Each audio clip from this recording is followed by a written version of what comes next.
damage is incredibly high. Did you just call Alex a feeder? No? Okay, that's what I took from it. Okay. Point 4, man. Yeah, the safety net here from Wubby being such a safe laner and one that continues to get the off-soak always allows for his team to get the advantage at some point, which is basically what Calder's pointing out there. Also, Alex doesn't feed, he dies tactically. Oh, yeah, I forgot. Reddit thread.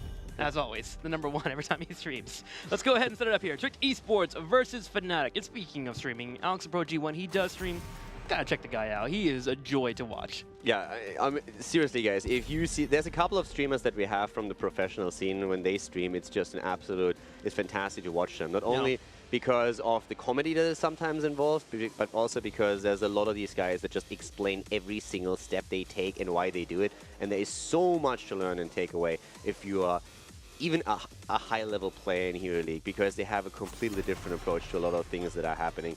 Lumbi is another good example. We see Kwakniks oftentimes talking about these things. Personally, I think that Alex in that department is probably one of the best, so when you get the chance, definitely check him out. Gotta agree with you. And Tricked eSports is going to go ahead and open up here with the ETC pickup, taking it away from Fnatic. And again, showcasing this trend that we've seen all weekend, the ETC Dehaka just being the #1 priorities. Exactly. Dehaka and ETC in Europe currently reigning supreme. We have other bans and picks that are very high prioritized, Tacita being one of them. It's usually a question of, Tacita and Abathur, I should say. It's usually a question of, do you want to go into that double support? Do you need a Tacita for it? Is it a map where an Abathur can excel? But the two staples that we see in most of the high-level drafts are definitely ETC and Dehaka right now, which makes it a little bit different from other regions. You might have seen different approaches in Korea and also North America, but for Europe, this is currently how the meta works, at least for the last 2 weeks. Very curious to see what Fnatic's going to move into. The last couple of matches that we've had them in, they've always had the option to move into a Dehaka or an ETC for their first or second pick, and this option is not available for the first time here this weekend on Sky Temple. So what do they think is a way to stop this cow that will be charging towards them? They pick up the Genji and they grab a Nubarak. So Genji and Nubarak taken. Another hero that you could always think about on this map is Abathur, but Fnatic is not that set on Abathur play as other teams are. Yeah. They're running occasionally when they feel the situation works in favor of him, but there's other teams that would immediately have jumped to an Abathur pick because they say, hey, if he's not banned out and our opponent has taken globals away, he's just a fantastic option for us, and accents like Sky Temple really well because you can get that side soak. You can also soak with the symbiote and then help out with toxic nests to slow down rotations on the opponent's team. But overall now, Tricked with their own picks here. And it's a big question for them still. Are we going to see, for example, Rega again early on? And yes, indeed we do. High priority on the second rotation for them. And we have Greymane also picked up. So a little bit reminiscent of what they showcased in the first game. Tricked eSports playing that Greymane again for that Make. Wanting to see his Genji once today against Fnatic. I'm hoping Game 3, Game 4 that we're able to get Make as Genji, as the team just really supports him on that hero, and that's where he excels. The Tracer, the Genji, these high mobile heroes is where Make just shows off what he can do in this game. Yeah, Make excels on heroes that allow him mobility, where he can dance around an opponent and just play them dizzy. Against Fnatic, that's usually a bit rougher than against other teams. The stun comps that they are using against any kind of high mobility are normally quite on point. And this would be also one of the moments when you think about picking Uther for yourself so that he can add an additional stun, especially of course with Benediction stuns coming in later. In this game, they don't necessarily need that. Fnatic, first of all, banning now Arthur's out, since they know that Alex loves to play with Arthur's. And also, there's a very high chance if Trick picks up ETC that Alex is not on ETC. I don't want to say he hates the hero, but he definitely doesn't really like to play him. To put it in his own words, whenever he plays ETC, he feels like he's feeding the entire game. Yeah, he's an Excel. And he's not wrong. I've seen, like when Alex streams and he picks ETC, he's forced into it. It's actually kind of funny because every single time he stage dives in somewhere, the fight is already over, everybody has left, and he's the only one in 5 people. It's just, well, I guess I'm dead now. Sometimes you just don't work with a hero. I mean, Caldera, what is one hero that you don't work with? That you try to play and you just cannot make work? A hero that I can absolutely not work over, I just feel like it's not on the same level I want to that you feel like you just let your team down. I hate playing Liming. Yeah? Like, even randomly spamming out abilities, I hate playing Liming. I don't know why. It's just like, mages in general, I have a tip. Not really the thing that I like to play. Auto attackers, that's more my thing. I jump on a tank. If I have to, I will play support. But mages, that's just I know, there's something in my brain that is wired against playing mages. I had the problem in Diablo 3 already, and it continues in Heroes and any other Blizzard game. Have you tried hitting them? It helps a lot. It really does. My own mage? You could do that in Dungeon Keeper back then, but I don't know how you can hit your own hero. Eldora takes everything so literal. Lucio and Sonya for the third and fourth pickup for Fnatic. Second time we've seen Lucio this weekend. Got some buffs on this patch that we are playing on right now. A little bit more tanky, got a little bit more health set up for him. So not looking too bad here. Would love to see maybe another source of damage for them, but so far Fnatic is looking to push the limits of that Lucio. Yeah, Fnatic with Lucio, again, there's also a lot of chase potential that you have with the hero here. And for me, it's really what Trick is going to do right now. But yeah. Because, I mean, at this point, I want to know what Alex is going to play here at that bot lane. Are we going to see Zul again? They like to play him on Sky Temple. They did that a few times. That might be one of the things that they want to play here. I mean, it offers actually a lot of things for them right now. And yep, there we have it. Slows through the Skeletal Mages. Of course, he has received a few changes as well, and mostly so slight adjustments to damage. But Zul works for them. And on this map, they have shown a priority to really play him here. So I'm not really too shocked about it. Li Ming now also being picked up for Crosby again. Good for the resets here. So Bone Prison into a combo set up here. Greymane, good poke overall. Decent comp for eSports, looking pretty solid. They have control for the boss, so overall looks nice. Let's go ahead and look at Fnatic here. They're going to need that fifth pickup. How will they handle the onslaught of damage that will be coming from Trick Esport? I mean, they have either a hero for Shwimpy or for Quacknix now planned, depending on who plays Genji. We've seen both of them play Genji depending on what they really need. So it comes down a bit to the last pick, how they're going to play it here. So that's a bit of this overlap in hero pools that I've been talking about recently, where it's just really important that you stay flexible in the draft, and they can now do exactly that. They can react to Tricked Esports' last picks. They have two players that could play Genji, so they have a bit more variety on which heroes they are still open to them. Is Falstad a little bit too squishy here for Fnatic? No, not necessarily. I mean, it comes down to the positioning against Li Ming in particular, of course, if you want to play with Falstad. But if you would really just hope to go for the Mighty Gust, that might become an option. So one of the things, for example, with Falstad that would be nice, but they don't have to do it here, is Falstad is actually a pretty nice counter against an off-lane ETC. So if you see an ETC that is not the main tank for an opponent, but is very likely to go into stage dive, Falstad is actually strong against it. Because the moment in a team fight where you see stage dive coming in, you immediately gust the rest of the opponent's team away before ETC hits the ground. Then he's alone, but you need a follow-up stun with it. Yeah. So you need someone in your setup that can stun ETC once he's on the ground, and if you then time that gust perfectly, then you have an isolated ETC that you can immediately kill before the rest moves in again. But that only really works or gives you that added advantage if that ETC is going stage dive. Against Mosh Pit, Gust isn't too bad either, but in this case for Fnatic it didn't make any sense to just only go in on that one aspect. There has to be a little bit more for that hero to really make it work, but it's just an added benefit of ETC coming back with stage dive now in the drafts. Well, they decided to pick up Illidan instead. Illidan makes sense here. If you're able to start getting a fight to work in your favor, you can really start to move forward, but he also matches against a possible ETC that's coming in with the Hunt being available. We've seen that big cooldown that's been increased from 60 to 100 seconds, but it really hasn't been too crazy yet in Europe. We saw Illidan a couple of times, able to still hunt in and still force a fight. You have to be a little bit more patient, but you can still make it work. Let's go ahead and start here for game number 2. Sky Temple will be the battleground, and Fnatic is up right now 1-0. Fnatic is ahead with 1-0 against Tricked Esports, starting with Gnapper on Rega once again to the left side. Remaball this time with the main tank, ETC, Crosby on Li Ming. We see Alex on the roaming Zul, and Make is back on Greymane. On the right side, in the red, Nubarak will be played by Breeze, Wubby on Illidan, Quacknix playing Sonya, Shwimpy on the Genji, and Smexy will be on Lucio. Quacknix on the Sonya here. He recently started to pick the hero up a little bit more. I was the first few times when I saw it was also quite surprised, and I was like, what's going on there? Were you guys just trolling a little bit? It's like, no, it's going to be a thing. We are trying to make sure that if we play heavy melee that I can jump on one of the melee assassin bruiser type heroes. Get me excited. Is he a leaper or a berserker? I would still expect him to go for Wrath of the Berserker here. Really? But I think these days we actually have seen a lot of variety in the ults on Sonya, depending on the situation.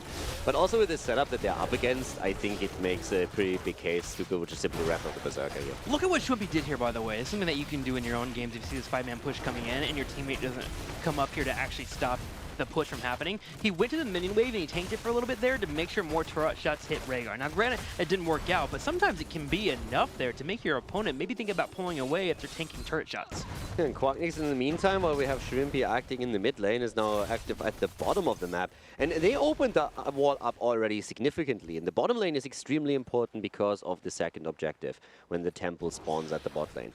So we've been talking about this a lot in the past, but since we don't have too much aggression happening in the map, I want to go over this for the newer players that are currently watching here. So Sky Temple is very scripted in the first phases of the temple. We always have as the first temple phase the mid and top activating, which we see right now.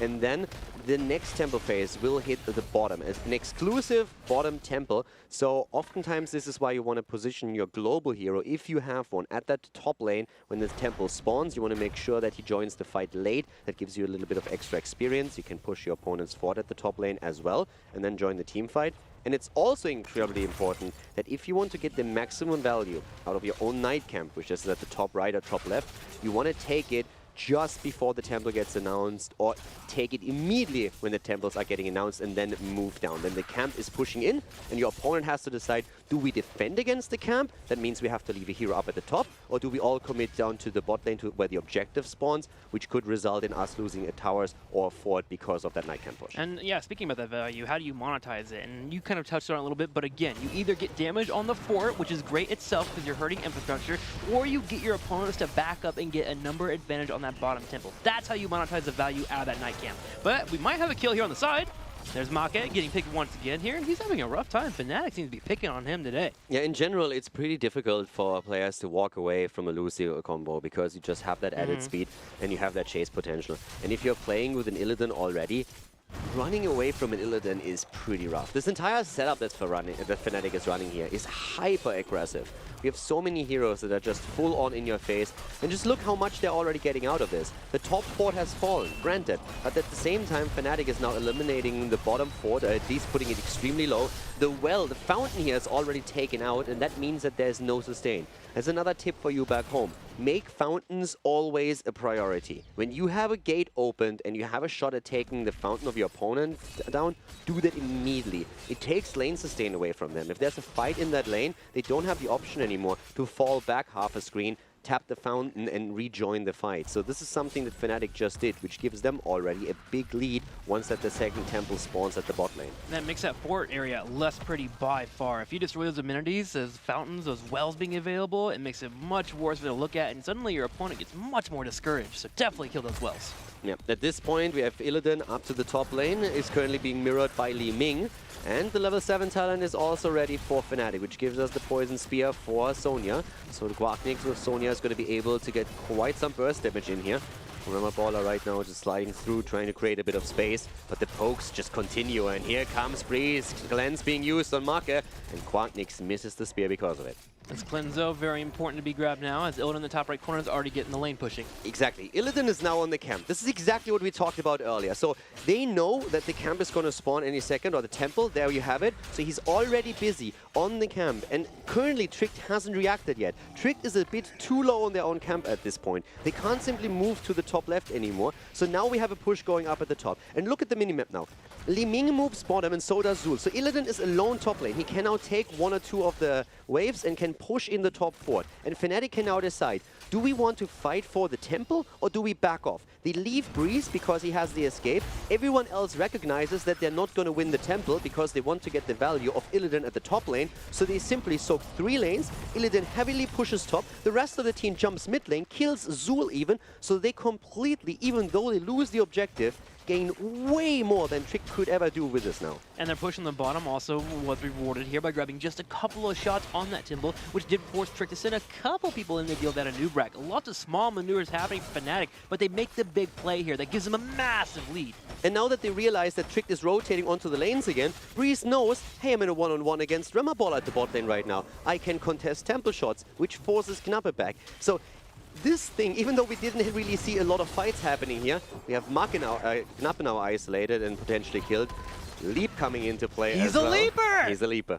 Even though we didn't see too many kills, guys, this, like, re-watch this and check the minimap. You can learn so much from it. Just the timing from the camp alone gave Fnatic a huge lead. If you play your own games on Sky Temple, make this a priority. If your opponent takes their own camp, maybe you can invade it, maybe it's just camp against camp at the top lane, but if your opponent doesn't take the camp, the value that you get out of it is insane. Just look how far Fnatic is right now. They are so far ahead. They got the level 10, and thanks to the level 10 being a level early for them, they could take a boss. There's nothing that Trick can do about that boss fight. If they move in, they're up against Zoric abilities and they immediately lose. Like, this is snowballing out of control, and it started with Illidan taking the camp in time. I like how they just completely keep surprising Trick Esport in their movement. They come to the middle, they grab the fort as Trick was starting to soak up the experience and try to maybe think about moving towards that boss, which allowed Fnatic to move in and force everyone from Trick Esports to go to the middle lane, which makes this boss flow all the way across the map and get to the keep wall without anyone contesting it. Great plays here by Fnatic. The game is eventually going to get down, the boss will eventually get cleaned up, but look at the map. It's so open now for that Illidan. Exactly. Illidan can now hunt, just chase a lot more than he could before. The distance to safety for Trick Esports has increased. They also have lost a lot of infrastructure, which means that future temples are attacking the inner ring of defense immediately, so the keeps are going to be attacked. And spray game is on point. And this is really... Oh, no. Someone screwed up. That's Remmer, I think. Remmer, yeah, we have to call him out. That was a big mistake here. I appreciate the Heroes of the Storm logo, don't get me wrong. But yeah, that was a... He dropped the ball there. Just so disappointed. Power Slide comes in, it misses because he has the pleb spray. Gonna grab the... nice amount of Giants. They're getting the push on the bottom side, but look at Fnatic already. They're on the middle side, the top side. They're working on 13. They have a temple they can grab. There's no boss they have to worry about. So from here, they can cruise control, get 13, and then force a fight. Yeah, exactly. And the cool thing for them is they don't even have to fight anymore. They can just play around their opponent for a huge deal and try to force weird situations for Trick Esports, which is what they're most likely going to do. For now, Trick is making a play. They're starting to group up. They have Zul and crew in the middle lane here. If they can get that Bone Prison on a target that might be lurking around. This is one of the risks here if you are taking a team and doing these rotations that you're looking for, like the 2-on-1s and whatnot. If you find one person that is out of position, you might get picked up by a 5-man squad. That's what happens here. Even under a fort, we see Sonya get picked up. Sonya gets picked up, so Quacknix is dead. But still, we have, if it's even trades and temples, they're always working in Fnatic's favor at this point, simply because they have taken so many additional structures down already. Breeze had to move away down to the bot lane once more though, and immediately the rest of Fnatic reclaim the shots up to the top, where they are now once again trading power shot. Yep, that was the other part there. The moment we saw Sonya get picked up, the spread out between the two temples, we had Lucio go to the middle, we had the Nubrak go to the bottom, and then Genji trailed the 5-man. Genji trailed the 5-man because he has the mobility to get out of a fight, even if he gets hit with the Bone Prison, which allowed for Nubrak to grab a couple more shots. Lucio and crew, after deciding where the 5-man was at, were able to grab the rest of the temple. And I want to quickly highlight that it's actually important that a Nubrak is the one taking the bottom tower shots, because he's the one with the escape. He's the one that can easily move out through the side. If that was a hero without an escape tool, he would be taken out by the opponent just simply cutting his path of retreat off. Against a Nubrak, you can't really do that. And Quacknix also once again showcasing that he's a leaper. Immediately jumping the wall here, jumping. Pretty impressive feat actually. Should join the Olympics. Trying to dodge that gank that was coming his way. I like what Trick is doing now, though. Eventually you get to a point where it's like, all right, we're done being toyed with. We're going to force the stuff. And they forced a fight here. They jump on top of a Nubrak. They put 5-man on the bottom here. They got enough of a push to be happening with those Giants to threaten to keep damage. So Fnatic has to come back and respond with the 4-man. And if anyone oversteps, you go in for the engage. Yeah, and as much as we highlighted how Fnatic played really exceptionally well in the mid-game, Trick is now the one who actually puts in the good moves, because they have not only negated Fnatic's advantage, they're actually starting to take a lead by taking down the keep down here. All of it started with a kill against Breeze. So Trick might be behind in experience by an entire level, but they have just taken a keep. And Tricked is not losing any games just yet. Yes, Wooby is attacking the top lane and pressuring the towers, but they haven't really touched the keeps at all. So this is actually really well done by Tricked eSports. And Fnatic has done exceptionally well in the mid game. But after that, they started to screw up a little bit and not be decisive enough. They were hoping to just stay even until they had 16, and Trick was using that as an opportunity to push in heavily and be aggressive. Yeah, that push could not have come at a better time. Say we're 16-16 right now. Fnatic would have a better chance of winning that, being on a talent advantage with their opponents, but they would also have Ill in the top lane working on a keep. And the moment a keep goes down for Trick eSports, that's when suddenly those maneuvers that we just saw become difficult to pull off. Because now you have to think about an Illidan backdooring your core. Yeah. So Tricked, with the Tricked setup, I really like what they've been doing here to try and come back into this, and they definitely did. So Fnatic now has to realize, well, boys, we kind of took it a little bit too easy in the early game on our opponent, and we're getting punished for it. So we have to start and turn this around again, or we will end up losing this. Zul is just pushing the lane even harder, very far out here. The rest of the team is actually anchoring for him to make sure that nobody moves behind him, so Alex can move away once more. We still have small traps laid by Tricked. But there's 2 temples on the map right now, and the split on those is going to be important, as Fnatic has level 16 already, and Tricked is just a few experience points away from getting the next talent too. Nightcam just showing up in the top right side, which will be pushing in, moving in for a keep. Breeze anchoring this bottom left bush here will show that Twitch Esports is in a spot here where they're trying to rotate to the bottom side.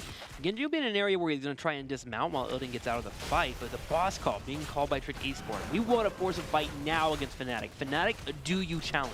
Well, they have to. So this is actually a pretty ballsy move as well, but they have the skeleton mages for the point damage, and oh my god, Quadnix nearly falling here. That was extremely well done, but they're going on Shrimpy once again. There's the kill against Mako, against Crosby on the other hand, and Alex follows shortly after. The mosh pit is good, but it's a little bit too late. Quadnix falls. It's a 2-for-1 trade though, and this is now time to hunt. We are seeing Kunapa chased down by 3 members of Fnatic, and that's the kill. The mosh pit of Remapola just a few seconds too late to have the impact they were hoping for. Still love it there. The bait there from Sonya to get the Bone Prison down. Almost got him killed, but then Breeze came in and got the big engage. Let's go ahead and take a look at this here. So Sonya gets caught and gets chunked, and this puts Trick Esports to a spot where they're thinking about where they want to go in for the fight. But Breeze finds the angle in the back left to drop the cocoon, and the leap comes in, hitting multiple members. Rimmer tries to save it here with a money mosh pit, but Schwimpy on the side shelling away. Eventually they're able to turn around and get another kill. Yeah, to be honest, it was a bit of a misstep here by Crosby that caused all of this to happen. He saw Quadnix being this incredibly low, and then he moved out too far with Li Ming and tried to laser him down with the Disintegrate. And that was the moment when we saw Hunt being used, Leap coming into play, and everybody just jumping on Li Ming. And with Crosby dying right away, the fight was basically gone. In this moment, the better choice would have been after the combo to move back with the rest of the team. You already chunked down Sonya. She's not going to come back anytime soon. If they join the team fight immediately, you will have a half-health Sonya trying to make an impact here. But Crosby was hoping to get the kill. It didn't happen. Then he becomes a target because he's a bit too far out, and Fnatic capitalizes on the mistake immediately, which is one of the things that make them stand out as a team. There's a dead Lucio, though. Yeah. Trick comes in for a massive flank. Quadnix goes in with the engage, and they find a Crosby, so they trade out a 1-for-1 here. Breeze going in for Oxaproji, and Trick Esports gets a major kill on Lucio, but may have overextended as Fnatic goes in for the maximum punish. Ancestral is here. Boss is already on the core. Breeze moved in again. And these insta-kills, this is something we highlighted in the draft already. If you have Li Ming and Greymane, you can capitalize on any stun, but Fnatic is just not deterred. They're going straight for the core again, and that boss is getting so much value as we speak. There's the dance party as Genji falls, but the core does too. This is game. Fnatic, they take map number 2 and have now a 2-0 lead over Trick Esports. Fnatic, man, they just find the moments and they go in for the kills. A Lucio falling that quickly is usually going to be a simple defense for most teams, but Fnatic find that small moment where they see a Li Ming out of position, they go all in on the target, have the leap jump in with the Genji come in with the swipe, and they just gets the insta-kill on the mage, which allows for them to trade out and get a few more pickups. I still like what Trick did here. I feel the draft that they just showed, we talked about during draft and we saw it coming into play towards the later stages. These insta-kills. Even if you don't confirm the kill, you have someone on the opponent's team so low that he can't really join the fight anymore. The problem for Trick was more so that Fnatic always reacted perfectly and just simply jumped on one of the front targets with all the bursts that they themselves had and got a counter kill. So that allowed them to then engage into 4 versus 4 fights again. But the overall idea on the side of Trick, I really like it. And they also made a great comeback happen because Fnatic dominated these early stages around level 10, level 12, 13, and then Tricked Esports really came back into the game. But Fnatic, they are at the top of the standings for a reason, and they took the victory on map number 2. Well, let's get ready for game number 3, as Fnatic currently has a 2-0, but they need to make it a 3-0 to win the entire series. We'll be right back. This is the HGC. The